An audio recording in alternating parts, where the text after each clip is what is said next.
Hello and welcome to the second video in this breakdown. This is going to be on the sort of background swingy pluck, which is this one.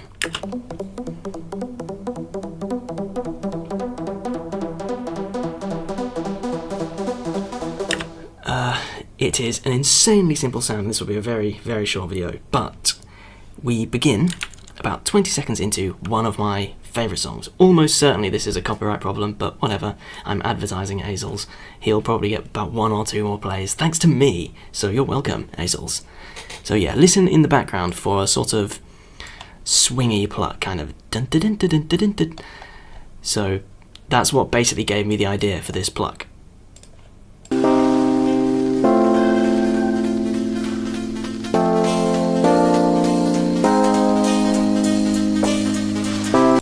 Anyway, go and listen to the rest of that song, it's really good. So I wasn't directly trying to recreate it, but basically the way this project was born was I think this pluck is what came first. So this was once upon a time a completely empty project with just this in it. And then I came up with this lead and thought, oh, that's alright. And then, it sort of ballooned from there. You may have noticed in this menu and in other places, the file I'm working on is called niceintro.zip. It's because I got to about here and thought, oh, this is quite alright. Yeah, I like that. And so the rest of the song was born. Anyway, the last 30 seconds of this video are going to be me just making the patch, which is in Hammer. It was basically just a bit of unison, pretty much the number of voices is arbitrary. I don't know why I chose 5, I just did for some reason. Everything all up to the top except for pitch, because it sounds terrible when you turn that up to the top. No thanks, mate, just a bit down. Yes please, mate. And then turn down the pluck, because that's basically the main bulk of the sound. I just cheated and used pluck. And a bit of a volume envelope. Just like before. So like in the last video when I talked about just taking something really short and then compressing the living crap out of it, that's just what I did here again. So all that is in the effects is... oh, actually, I suppose I could find the original.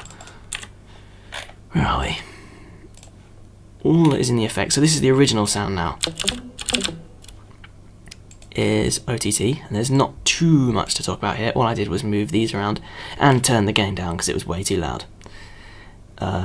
So once I'd done that, EQ to taste, although this was probably done last. Really not much to talk about there. It's pretty self-explanatory just looking at the shape of it. Just to cut out everything that isn't completely necessary. And finally, reverb. And that is literally everything that went into this sound, apart from automating this knob here.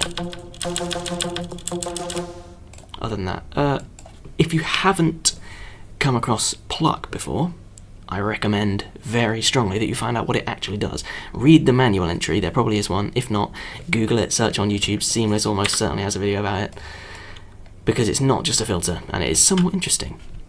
And I probably will talk about this in some other sound, but there's a very interesting little window there to change the pluck shape. So that is your homework, I suppose. Go and find out what pluck does. And in any case, I will see you in video number 3.